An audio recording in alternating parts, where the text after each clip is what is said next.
নমস্কার। অ্যাস্ট্রোইস্টমে সবাইকে স্বাগতম। প্রিয় দর্শক, মার্চ মাসে ধনুরাশির প্রেম ও দাম্পত্য জীবনে কি সুখবর অপেক্ষা করছে? অগ্রগতি, স্থিতি ও সম্পর্কের গভীরতা সম্পূর্ণ বিশ্লেষণ জানুন আজকের এই বিশেষ পর্বে।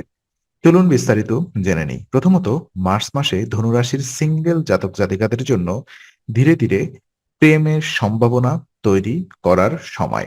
মাসের শুরুতে হয়তো তেমন উল্লেখযোগ্য কিছু ঘটবে না, তবে আপনার আত্মবিশ্বাস ও সাহস অন্যদের আকৃষ্ট করবে। কর্মক্ষেত্র, পড়াশোনা বা সামাজিক যোগাযোগের মাধ্যমে নতুন কারোর সঙ্গে পরিচয় হতে পারে। বন্ধুত্ব থেকেই প্রেমের সূচনা হওয়ার প্রবল সম্ভাবনা রয়েছে। মাসের শেষার্ধে পরিস্থিতি আরো অনুকূল হবে, তখন সম্পর্কের অগ্রগতি স্পষ্টভাবে বোঝা যাবে। তবে তাড়াহুড়া না করে ধৈর্য ধরে এগোনো জরুরি। আপনার স্বভাবজাত স্পষ্টবাদিতা কখনো কখনো আপনাকে অন্যত্রকে আঘাত করতে পারে, তাই কথাবার্তায় সংযম রাখাও ভালো। এই সময় নিজের লক্ষ্য ও ব্যক্তিগত উন্নতির দিকেও মনোযোগ রাখা দরকার। প্রেম আসবে, কিন্তু আত্মসম্মান ও ভবিষ্যৎ পরিকল্পনার সঙ্গে সামঞ্জস্য রেখে সম্পর্ক গড়ে তুললে তা দীর্ঘস্থায়ী হবে। ইতিবাচক মনোভাব বজায় রাখলে শুভ ফল পাওয়ার সম্ভাবনাও বেশি। আর সম্পর্কে থাকা প্রেমিক প্রেমিকাদের ক্ষেত্রে কেমন যাবে? যারা ইতিমধ্যেই সম্পর্কে আছেন, তাদের জন্য মার্চ মাস উন্নতির সময়। বিশেষ করে মাসের শেষার্ধে সম্পর্কের মধ্যে ঘনিষ্ঠতা ও বোঝাপড়া বৃদ্ধি পাবে। একসাথে ভবিষ্যৎ পরিকল্পনা, ভ্রমণ বা গুরুত্বপূর্ণ সিদ্ধান্ত নিয়ে আলোচনা হতে পারে। একটি সম্পর্ককে আরো গভীর করবে।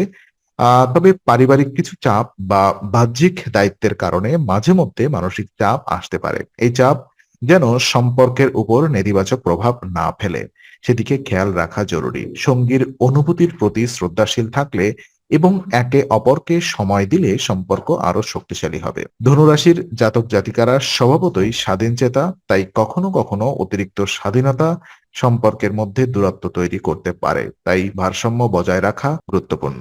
খোলামেলা আলোচনা ও পারস্পরিক সমর্থন থাকলে এই মাস সম্পর্কের জন্য ইতিবাচক ও স্মরণীয় হতে পারে। ওদিকে বিবাহিত জীবন যদি আমরা পর্যালোচনা করি, তো বিবাহিত ধনুরাশির জাতক জাতিকাদের জন্য মার্চ মাস সফল ও সন্তোষজনক হওয়ার সম্ভাবনা রয়েছে। দাম্পত্য জীবনে পারস্পরিক সহযোগিতা বৃদ্ধি পাবে এবং একে অপরের প্রতি বোঝাপড়া আরো গভীর হবে।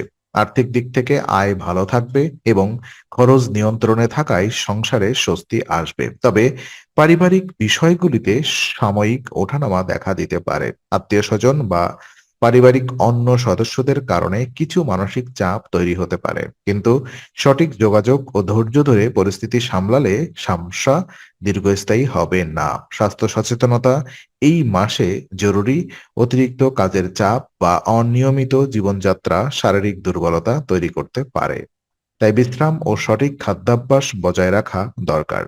সব মিলিয়ে এই মাস দাম্পত্য জীবনে ইতিবাচকতা, আর্থিক স্থিতি এবং মানসিক সন্তুষ্টি এনে দিতে পারে, যদি বোঝাপড়া ও সহযোগিতা বজায় থাকে। আর বিশেষ উপায় হিসেবে দেখা যায় মার্চ মাসে শুভ ফল বৃদ্ধি ও নেতিবাচক প্রভাব কমাতে কিছু আধ্যাত্মিক উপায় অনুসরণ করা যেতে পারে। বৃহস্পতিবার নিজের কবজিতে হলুদের একটি গাঁঠ বাঁধা শুভ বলে মনে করা হয়।